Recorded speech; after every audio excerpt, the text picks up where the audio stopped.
Lenses. That's right, today we're going to talk about lenses. There's a lot of them and it can be hard to decide which ones you need. So lucky for you guys, being an amateur, I have a lot of budget lenses here. Well, I shouldn't say a lot, but I have a few lenses here we're going to go over and give you guys kind of a rundown on what each lens does and why it might be a good lens for you. So grab your cameras and let's go.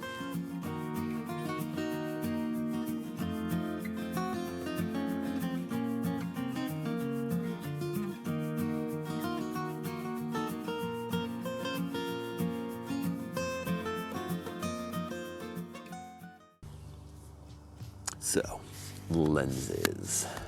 This thing is huge. Anyways, so let's get into this here.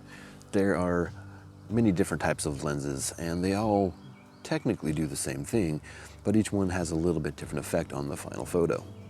Now, so that's why we're going to go over these. As I just mentioned, these are beginner lenses. So these are something that if you're just getting into DSLRs, they're very easily obtainable. You're not going to have to spend $3,000 on a lens like this.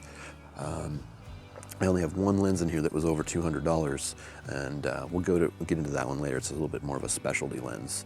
I'm actually going to make a whole video about that itself. So let's just start now here. We're going to start at the widest angle and move up to the most more zoomed angle I have. Sorry, my terminology is horrible. I just know how it works with my picture. So anyway, starting with the 10 to 20 millimeter. This one is a wide angle lens. You can see it's got kind of a large top. You kind of see the lens here. It's got kind of that spherical shape to it. So this lens is amazing if you want to get everything. The downside to that is that you get some lens distortion. All of these will have their own style of distortion, but you get some lens distortion if you've ever seen like the fisheye lenses where things really get curved on the edges of the screen, or stuff kind of looks like it's bowed in on the bottom and kind of starts pulling back towards the top of the screen. Anyways, towards the top of your picture. This English is so easy. So the 10 to 20 millimeter here is going to give you that nice wide angle lens. And as you zoom into the 20, it's going to kind of, narrow that view a little bit. So you just, if you're wanting to get everything in your picture, this is a great thing to have. Sometimes it can be fun with the lens distortion. Do yourself a favor and Google animal selfies wide angle lens.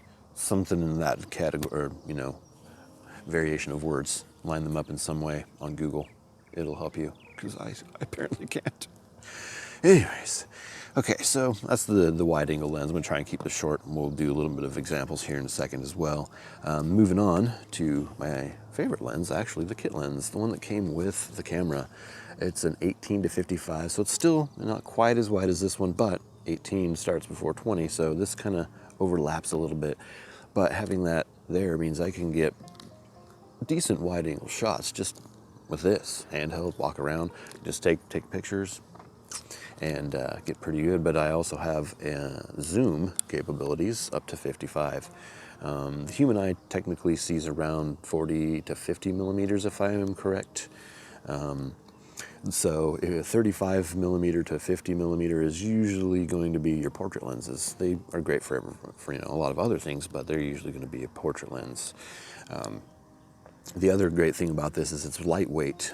I use this all the time because I can just leave this on my neck and walk around. I can stop and take a picture. I don't have to always stop and take my tripod out. I can even actually leave this big bag at home sometimes if I want to. Just have a little sling bag if I wanted to take this and one extra lens, or maybe my vlogging gear.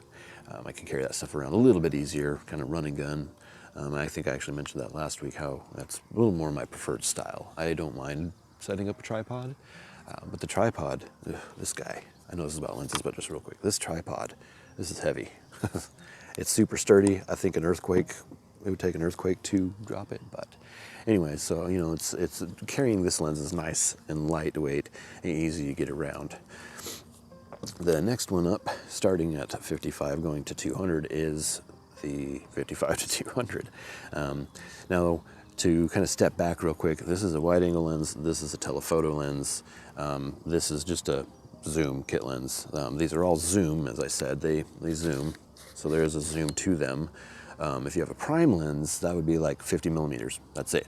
It isn't 55 or 20 to 50, it's just 50. And the prime lenses are great because they don't have to have all that zooming and all those moving elements inside trying to keep your image in focus. They can invest a little bit more in the quality side of things, getting you wider apertures. 50 millimeter, you may have heard it. It's called they call it the nifty 50 because it's really versatile for being just one focal length. But these are really good for just getting reach. That's the main reason to have these. You get that compression too, so if you are shooting something up close and you zoom in on it with this, you can pull that background closer. So if you have a subject that's near to you that you're taking a picture of and say there's a tree or something in the background and it's really far out there, but it's kind of in line with your shot, when you zoom in, it'll make it look like that tree has actually been moved closer to you. So a lot of fun stuff you can actually do with this. It's not just for zooming. And then moving on here, this is the 70 to 300 that came with my kit as well. I'll be honest, I don't like this lens too much. There's no image stabilization, so I don't get to do the running gun as easily. It pretty much always has to be on a tripod because without the image stabilization, zoomed all the way out at 300, this shakiness is extremely evident, even just the smallest little tap, and it'll move a lot. So it's hard to get good crystal clear shots unless you're on a tripod. So that's a quick general overview of these. I'm gonna go find a spot real quick actually, and we're gonna take some pictures, example pictures, so you can see how each lens works through its zoom range and, you know, wide angle all the way down to this guy. I'm gonna use this one too. So, but real quick, just last but not least, I will show you the lens we'll go over. This is, get the lens hood off here.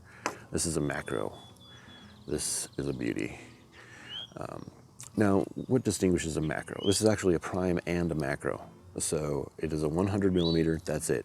It might look like it's zooming, but that's actually just focusing. For it to be able to focus, it does have to move the lenses inside there.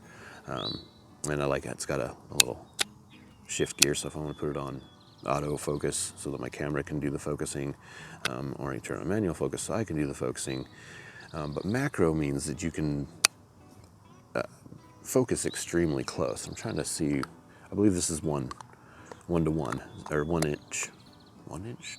I can't remember off the top of my head here, and it's not saying on my lens like some of them do. But it is an f2.8. The aperture, the smaller that number gets, the wider open your aperture gets, the faster you can collect light. And with something like this, it also means it's going to be extremely crisp and clear because it's a prime lens. So, like I said, we'll get into this another time. There's a lot more to go over with this lens and what macro photography is, and I don't want to sit here and bore you guys for 20 minutes talking about a macro lens that we're not going to do much with today. So, anyways, stick around. I'm going to go find us a place to show off these lenses, and yeah, let's do this. All right, so here we are. I'm going to try and do this way again. I really need to figure out a better way of being able to film this stuff. But for right now, best I got is handheld with my phone. So, all right, so we're starting out with the widest angle lens I have, the 10 to 20, and we will move our way up each lens until we get to the 70 to 300. And I'm literally going to be pointing at this scene the whole time. Now this is at 10 millimeters. It's a little bit hard to see. I am going to go ahead and take the photo here. But it's on a 2-second timer. That was interesting. All right, so I'm gonna go ahead and throw that up on the screen so you can see it. That is at 10 millimeters. Sky's kind of overcast, so not the prettiest thing, but we're not going for beautiful landscapes today. We're just trying to show off how this works. Now I'm gonna go ahead and reach around here and zoom this in to 20. And you can see, refocus here. You can see how it zoomed in quite a bit, but it's still pretty wide. You still have a pretty good viewing angle of all this. So I'm gonna go ahead and switch over to the 18 to 55 so you can kind of see the progression from there. All right, so here we are at 18 millimeters. I'm not worried about settings. This is mainly just to show off how each one of these works. So like I said, there's 18. Now I'm going to kind of slowly zoom in here to 55, refocus. Come on, focus on these. There we go. Some of that's not going to be clear. You'll see it much better in the pictures when I post them up here in just a moment. And this will be the 55 millimeter.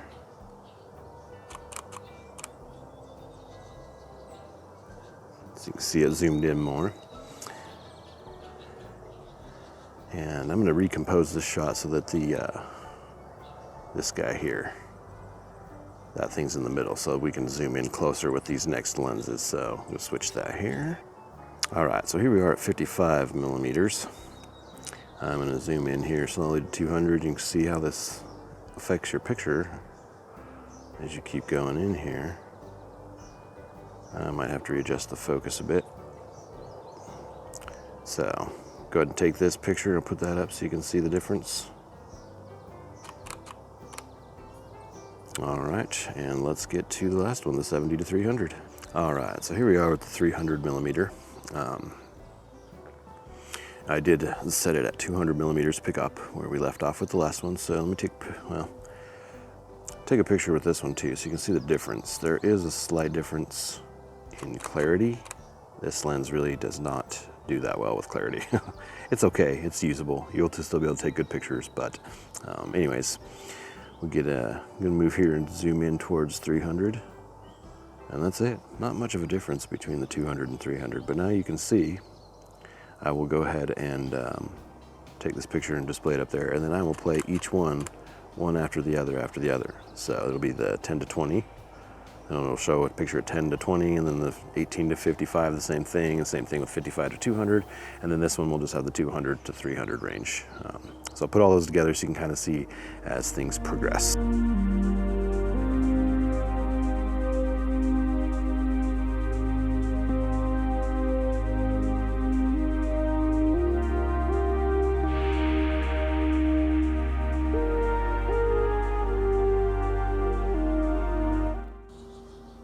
Well guys, that's gonna do it for today. That was all the different lenses I have. Hopefully that gave you a pretty good idea of how they all work.